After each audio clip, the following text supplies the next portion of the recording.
നമസ്കാരം. മലയാളി വാർത്തയിലേക്ക് സ്വാഗതം. തൂഫാൻ സംഘം എങ്ങനെയൊക്കെയാണോ ശക്തമാകുന്നത് അതിനേക്കാൾ മൂന്നിരട്ടി ശക്തമാവുകയാണ് ഓരോ നിമിഷവും ലഹരി കടത്തുകാർ. എങ്ങനെയെല്ലാം പുതിയ വഴികൾ കണ്ടെത്താമെന്നുള്ള പുതിയ റിസർച്ചാണ് നടത്തിക്കൊണ്ടിരിക്കുന്നത്. ഇനി എത്ര കടന്ന് റിസർച്ച് ചെയ്താലും PhD എടുത്താലും ഞങ്ങൾ നിങ്ങളെ പൂട്ടും എന്നുള്ള ഉറപ്പിച്ച വിശ്വാസത്തോടുകൂടി മുന്നേറുന്ന തൂഫാൻ സംഘം കഴിഞ്ഞ ദിവസം പിടികൂടിയ യുവതിയിൽ നിന്നും കിട്ടിയ ലഹരി മരുന്നിനെ കുറിച്ചുള്ള വിശദീകരണം കഴിഞ്ഞ ദിവസം നടത്തിയിരുന്നു. ഈ മേഖലകളിൽ സ്ത്രീകളുടെ വരവ് കഴിഞ്ഞ ദിവസങ്ങളൊക്കെ നമ്മൾ ആ വാർത്ത കേട്ടതാണ്. 3 അധ്യാപികമാരുടെ വരവ് അതിനെക്കുറിച്ച് നമ്മൾ കേട്ടതാണ്.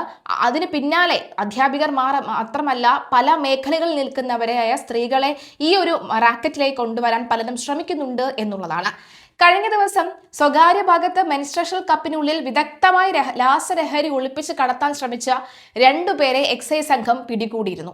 ആലപ്പുഴ തൃക്കുന്നപ്പുഴ പാണ്ഡികശാലയിൽ വീട്ടിൽ മുഹമ്മദ് ഷാഫി എന്ന 29 വയസ്സുകാരനും ആലപ്പുഴ സ്വദേശിനി സരിത എന്ന 30 വയസ്സുകാരിയുമാണ് അറസ്റ്റിലായത്.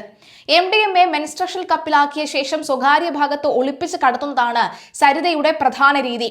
വിപണിയിൽ ലക്ഷക്കണക്കിന് രൂപ വിലമതിക്കുന്ന 94.032 ഗ്രാം MDMAയും ലഹരി വിൽപ്പനയിലൂടെ ലഭിച്ച 17,770 രൂപയും ഒരു മൊബൈൽ ഫോണും ഇവരിൽ നിന്ന് എക്സൈസ് സംഘം കസ്റ്റഡിയിലെടുത്തു. എറണാകുളം സൗത്ത് ഭാഗത്തുള്ള ലോഡ്ജ് മുറിയിൽ നിന്ന് 65.27 ഗ്രാം MDMAയുമായി മുഹമ്മദ് ഷാഫിയെയാണ് എക്സൈസ് സംഘം ആദ്യം പിടികൂടിയത്. ബാംഗ്ലൂരിൽ നിന്ന് വൻതോതിൽ ലഹരി എത്തിച്ച എറണാകുളത്തെയും ആലപ്പുഴയിലും വിവിധ ലോഡ്ജുകളിൽ കേന്ദ്രീകരിച്ച് വിൽപ്പന നടത്തുന്നതാണ് ഇവരുടെ രീതി. കഴിഞ്ഞ കുറച്ചാഴ്ചകളായി ഇരുവരും എക്സൈസിന്റെ ശക്തമായ നിരീക്ഷണത്തിലായിരുന്നു. മുൻപ് ഹോം നഴ്സായി ജോലി ചെയ്തിരുന്ന ആളാണ് സരിത. ഈ ജോലി ഉപേക്ഷിച്ച ശേഷം കൂടുതൽ പണത്തിനായാണ് സരിത ലഹരി കച്ചവടത്തിലേക്ക് എത്തിയത്. മുഹമ്മദ് ഷാഫി ഇന്റീരിയർ ഡിസൈനറായി ജോലി ചെയ്ത് വരികയായിരുന്നു. മെൻസ്ട്രേഷൻ കപ്പിൽ MDMA നിറച്ച് ഒരു ഭാഗം പശ വെച്ച് അടച്ച ശേഷം സ്വകാര്യ ഭാഗത്ത് ഒളിപ്പിച്ചാണ് സരിത ലഹരി കടത്തിയിരുന്നത്. ബാംഗ്ലൂരിൽ നിന്ന് ഇരുവരും ബസ്സിൽ വരുന്ന വഴി കണ്ണൂർ ഇരിട്ടിയിൽ വെച്ച് എക്സൈസ് പരിശോധന നടത്തിയിരുന്നു. ആ സമയം ഷാഫി കയ്യിൽ ഉണ്ടായിരുന്ന ലഹരി വസ്തു എറിഞ്ഞുകളഞ്ഞെങ്കിലും സരിത സ്വകാര്യ ഭാഗത്ത് ഒളിപ്പിച്ചിരുന്നതിനാൽ പരിശോധനയിൽ ലഹരി കണ്ടെത്താനായില്ല. തുടർന്ന് ഈ രാസലഹരിയുമായാണ് ഇരുവരും എറണാകുളത്ത് എത്തിയത്. എറണാകുളത്തെ മുറിയിൽ പരിശോധന നടക്കുമ്പോൾ സരിത ആലപ്പുഴയിൽ MDMA വിൽക്കാൻ പോയിരിക്കുകയായിരുന്നു.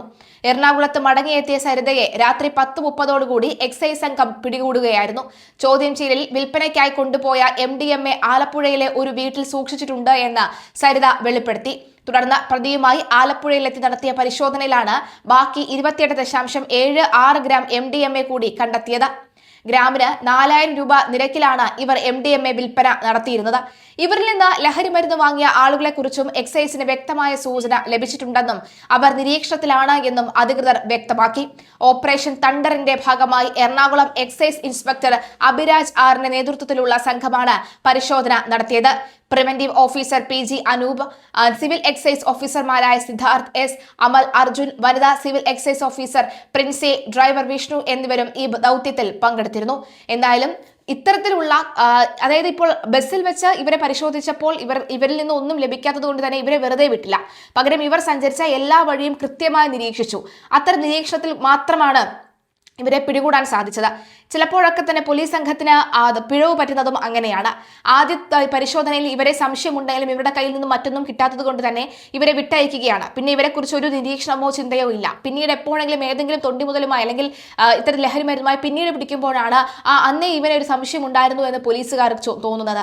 ഏതായാലും ഇത്തരം രീതികൾ കൊണ്ട് ജയിലറകൾ നിറയുകയാണ് എന്നൊരു വാർത്ത വരുന്നുണ്ട്. നിറയട്ടെ. കാരണം നമ്മുടെ ഈ ലഹരി നമ്മുടെ നാട്ടിൽ നിന്ന് എത്രയും പെട്ടെന്ന് തുടച്ചു നീക്കാൻ കഴിയുമോ അത്രയും നമ്മുടെ അമ്മമാർ ആശ്വാസത്തോടു കൂടി കരയാതെ എങ്കിലും സമാധാനത്തോടു കൂടി ഒരു രാത്രി ഉറങ്ങുമെന്ന് നമുക്ക് പറയാൻ സാധിക്കും.